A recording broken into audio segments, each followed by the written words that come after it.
мене ми е чест и задоволство секако. И честитки за овој серијал кој што го почнувате, кој што верувам ќе има одлична гледаност и многу позитивни реакции. Одлична идеја, честитки за вашата емисија.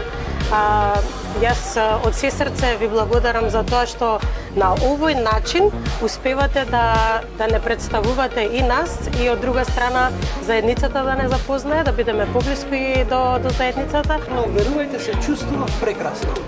Може би затоа што начнавме некои прашања од детството, ние многу малку зборуваме за минати времиња, дури кога сме во друштво и така. Но верувајте, прашањето кои ми ги поставувавте некако ме врати многу години наназад и ми направи убаво да се чувствувам. Најпред ти благодарам за поканата и за одличната најава. Чест ми е да бидам твој гостин, со оглед на тоа што важи за еден од постојната генерација, би рекол, на новинари кои што навистина знае да се работи. Чест и задоволство е секогаш кога ќе добиам покана од вас, јас да се појавам, иако е денеска еве среда, убав ден, меѓутоа надвор ррне облачен, мене не ми причини проблем за да дојдам и се со цел прво вас да ви направам чест, меѓутоа и на сите останати да им посакам добро здравје и повеќе да им кажеме што ние работиме.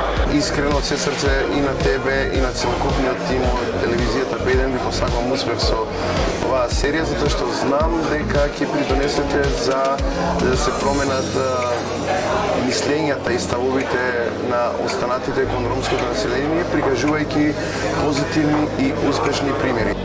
Искрено на моје огромно задоволство прифатив да учествувам во вашата емисија, бидејќи ретко ги добивам ваквите покани. Се чувствувам прекрасно искрено, бидејќи ќе зборувам на теми кои што ме засегаат и се дел од мојот живот, а пред се би сакала со овој да наметнам на целата популација, не само на етничката заедница на која што припаѓам, тоа се ромите, туку и на сите останати кои што живеат во нашата држава, дека навистина меѓу нас ромите има луѓе кои што имаат интелект, капацитет и се способни за нешто повеќе во животот. Ина ми представуваше и за задоволство, и за уши, и за душа, да слушнам толку убави зборови кои што некој навистина ретко ги слуша, а му се потребни некогаш на човекот. Ти благодарам за поканата, благодарам на телевизијата за почита и за поканата кој што имам прилика да зборувам за она на кој што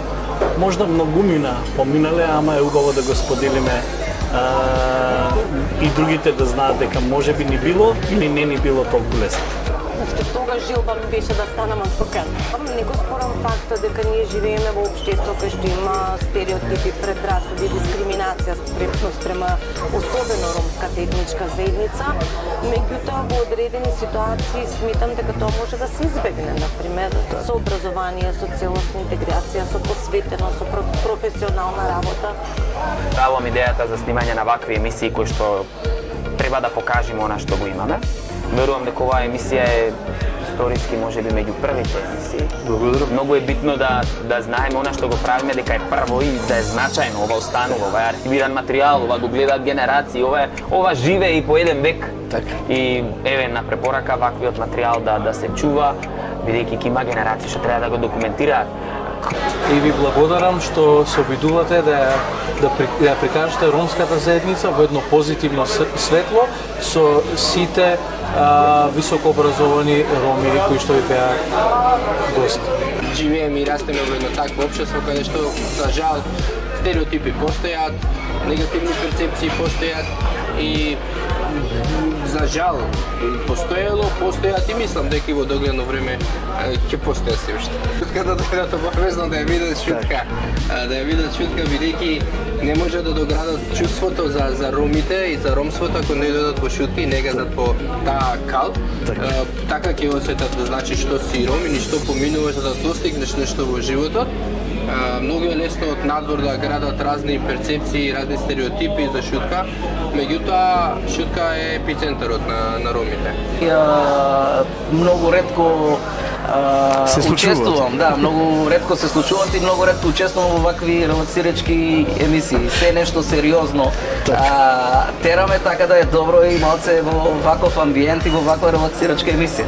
Мање и теоретски го надополнив, каде што го продлабочив преку една програма на Харвард универзитетот, кој што беше онлайн курс, токму и пак за моделот за организирање лидерство и акција. Увидовме нели дека всушност тоа ми беше и мотивација за тезата на магистирската работа, дека некои работи нормално има предизвици да се спроведуваат кај ромската заедница од самиот модел со оглед на тоа што нели целокупната ментална целина позадина на ромската заедница и во Америка се сосема различна економија, различна култура и така натаму. Благодарам многу на поканата за гостување твојата емисија и во оваа телевизија. Мене ми е кеф што постојат вакви емисии каде што ќе можеме да не ромското предсе население малце да ја видат таа ромска каписла која што знае да направи, може да направи промени дека постои во државата. И ти благодарам многу, станам дека нема да не биде постојан пат. Успехот, прво мојот морам да кажам, но исто така и успехот на заедницата кога ќе се избориме нешто да добиеме. Кеф за тоа. Например, многу ми е кеф што во Штуризер има гинеколог после 20 години за жените. Многу ми е кеф што функционираат сега линиите автобуски за ромскиот народ. Многу ми е фер што почиња да се урбанизираат ромски делови не во Штуризер и во Топани, во други делови од Скопје. Кеф ми кога ќе видам полицајци роми, кеф ми кога ќе видам, кога ќе можам во суд да разговарам со тој што е во архива ромски со Чичко Северџан, кога можам да направам муабет ромски. Кеф ми е во било која институција кога ќе направам на свој мајчин јазик затоа што има човек кој што може да ме разбере. Тоа ме прави многу среќен. Којаш ми е чест да разговарам нели за кариерата, за тоа што можеме ние како роми да дадеме еден позитивен пример и нормално со нашите луѓе пред се.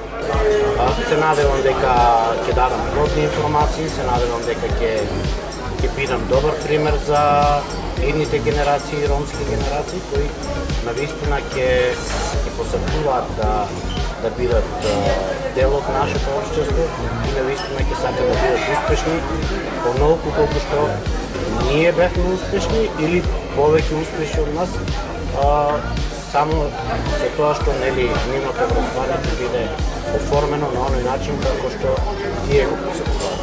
Фала ти на поканата, конечно се договоривме да се најдеме, да се видиме. Драго ми е што ме покани. Се разбира, како човек кој што нели го поминува своето време пред камера, мислам дека не има потреба да се објаснува чувството.